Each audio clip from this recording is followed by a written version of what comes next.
برداشتن تا شهر را بیارایند، شهر را زینت بدهند.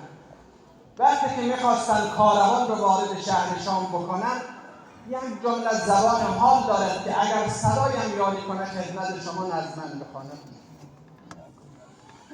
تا کاروان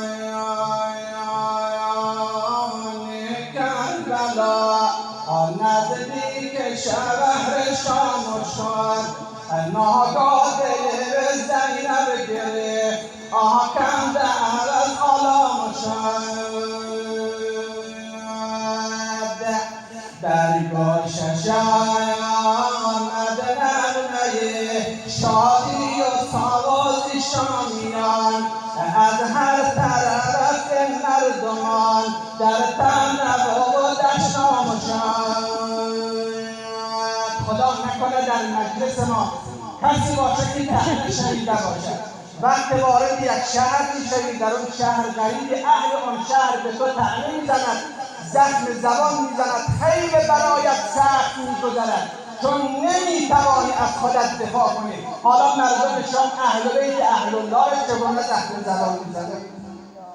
گفتا که اینها کی ستن، بر سر زنان از چی ستن، اینها مسلمان ستن، بیگانه از اسلام شد.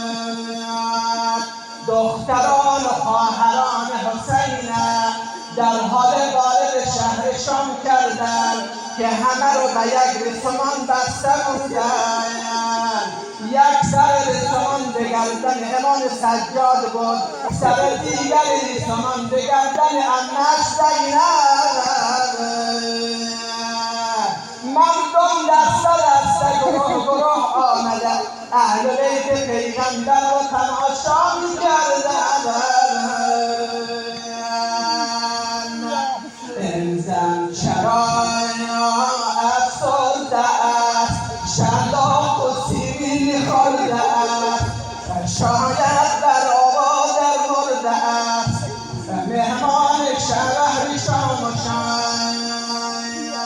یک عده معمول شدند اهل بیت سنگ و باران کنند، یک عده دیگر معمول شدند اینها را خارج صدا بزنند. وقت صدای خارجه مردم شام بلند شد، دیدن 18 تا سر بریده مانند خورشید در فراز نیزه رخشانی میکنند، اما یک سر بریده جوان صدای زنهای شامی را به گریه بلند میکند. سوال نمیکنی این سر بریده جوان مالکیه؟ آیا اخبرناک دیدن سر فرزند لیلایی جوان، زنهای شامی از برای مادرش گریان شاید.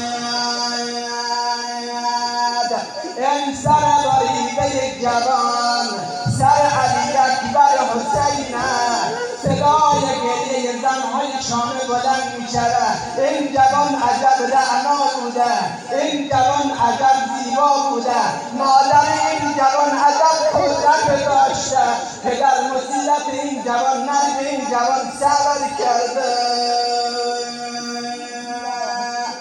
وقت سر گبری در نوک نوی دیدن همه، قرآن تلاوت میکند مردم همه آرام شد.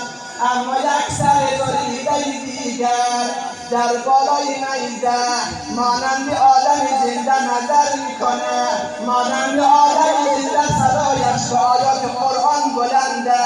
این سر بریده حسین